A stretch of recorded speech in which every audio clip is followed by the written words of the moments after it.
Yeah, I see the title, man. Let's get to Hey, what's it. up, everybody? This is Charles Sabansi. I want to welcome you guys to Let's another. get straight to it. My fault, yeah. I'm bugging. We've been getting a lot of positive feedback where a lot of people are like, finally, somebody's saying some of these things, right? So I don't think I'm on an island. I think there are a lot of people globally that think Kobe Bryant is one of the 2 or 3 greatest players of all time. As a matter of Now, fact, facts. You definitely not alone. Bro's not alone with a lot of his takes neither. I real like, you know what I'm saying? There's always people that's gonna feel the way you feel. You just gotta find them. I feel like, you know what I'm saying? Cause I'll be in the comments. There be people saying the exact same thing bro be saying. I'll be like, yo, I don't know about that one, but share opinion, you know.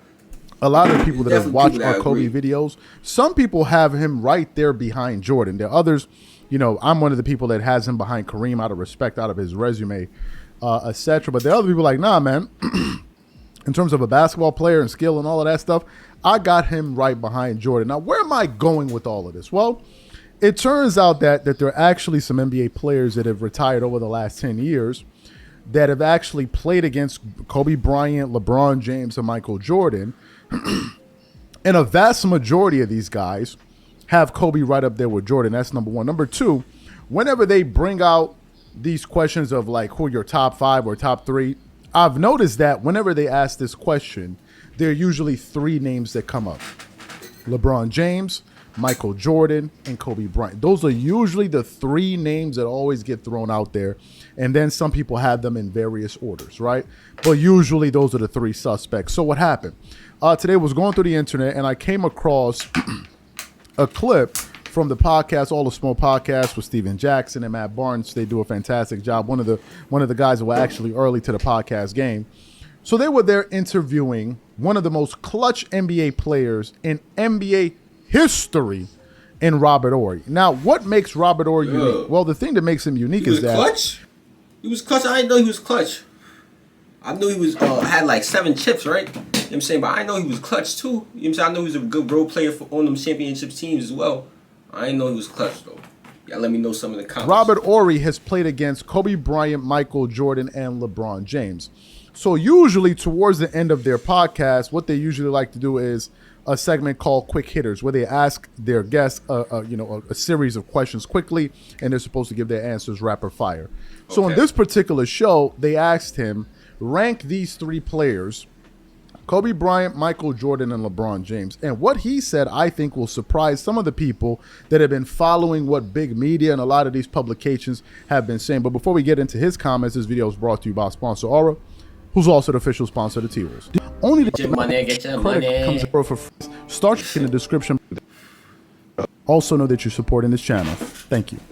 And I'm glad we get to ask you this question because you saw all 3. MJ, Kobe, LeBron. Where are they at in your opinion? I think MJ is 1, Kobe is 2, and LeBron is 3. Because someone agrees with me. I tell people that I don't think MJ had a flaw in his game. You say people say, well, he didn't shoot threes. He could shoot threes when he wanted to shoot threes. He didn't need to shoot threes because you couldn't stop him going to the hole or pulling up on the J. And then Kobe was the same way. And I think LeBron is a great player. So when you say this, people will think, oh, you smacking LeBron in the face. No, You're not. I'm saying it's opinion. I don't think LeBron's the GOAT either. I'm a LeBron fan. I don't think he's the GOAT either. At this point, in my studies, I guess you could say, I got LeBron number 2. But to be fair, I have not digged into like a real deep dive into a lot of players yet. So it's like I'm not too sure yet, for real. But if you got Kobe number 2, Bron number 3, I don't got a problem with that at all. He's still 1C. Kobe's 1B, and his Mike's just his first. And I know the body of work that all these guys have put in, but I just think if you say, is there a flaw in LeBron's game? Yes. Was there a flaw in Kobe's game? He couldn't play post defense. Mm-hmm. And people don't know, if I say this, people for real. That's why Bonzi killed it. Yeah, see, people get mad at me saying it. No, it's like, let's be honest, just watch. And like Kobe, the way he used to play was like. I like people who are honest, man. Bro, be honest with it too. It's like you can't play a player like this. You got to have contact. It's so many things like that. It wasn't offensive. Yeah, it's just so many things you talk about. And so that's why, to me, that's how you set it up because, those older guys got that itty bitty chink Little in their bit, armor. little one. Little bitty chink. And if you're going to, micromanage everything like we do in this world now, that's why you put MJ first. And he got more rings than all of them. So you heard what he had to say. He said it's like when you look at it from the rings perspective, it's like perfect. Like, you know what I'm saying? MJ got 6, Kobe got 5, Bron got 4. Like when you look at it like that, it's like, you know what I'm saying? It's Jordan number 1. That He isn't the has whole Kobe number argument, 2. though. He has I always LeBron say number that. 3. Now, in my top 4, I actually have Jordan 1, Kareem 2, Kobe 3, LeBron 4. So these guys are quite close to each other. But what I thought was interesting about his reasoning, if you noticed, he spoke absolutely nothing about stats and accomplishments, if you noticed that. He didn't even bring them up. What he talked about was their basketball skills. And essentially, he said when you're comparing players at this level, you're going to split hairs, number one. Number two, if you noticed, he was basing his decision upon each of those players' weaknesses. He looked at Michael Jordan and he said Michael Jordan had absolutely no weaknesses in his game, which is true. Now, only idiots will tell you that Michael Jordan's weakness was a 3-ball. Do you know why those idiots would say? But here's the thing with the basing your all-time great list off of the skill and the talent, I guess you could say. Skill and like when you're a skilled player, I guess you could say you're a good player, you know.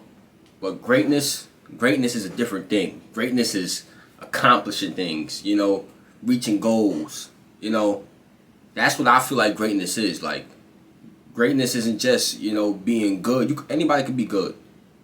But what makes you great is the things you accomplish, the goals you set and reach, you know.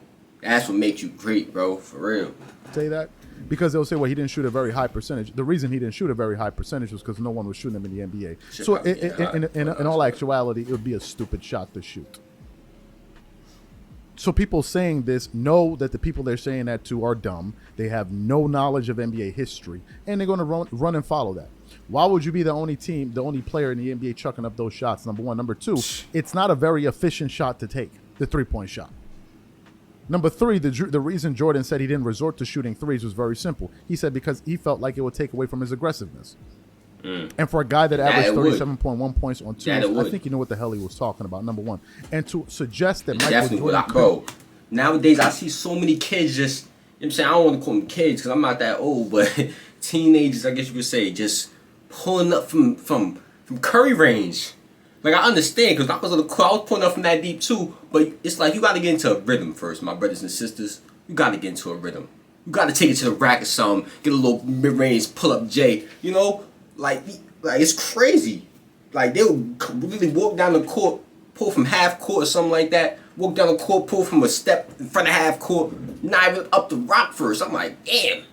This ISO ball is really done fucked shit up, y'all. For real. I don't like ISO ball no more, bro. I used to love it when I used to hoop. I used to love it because I love having the ball in my hands just go crazy. I used to dribble all day, go crazy, you know? But not like, as an actual basketball fan, bro, ISO ball definitely ruined basketball, shoot bro. Three-point shot that he decided to would be one of the single most idiotic comments anybody would make talking about basketball.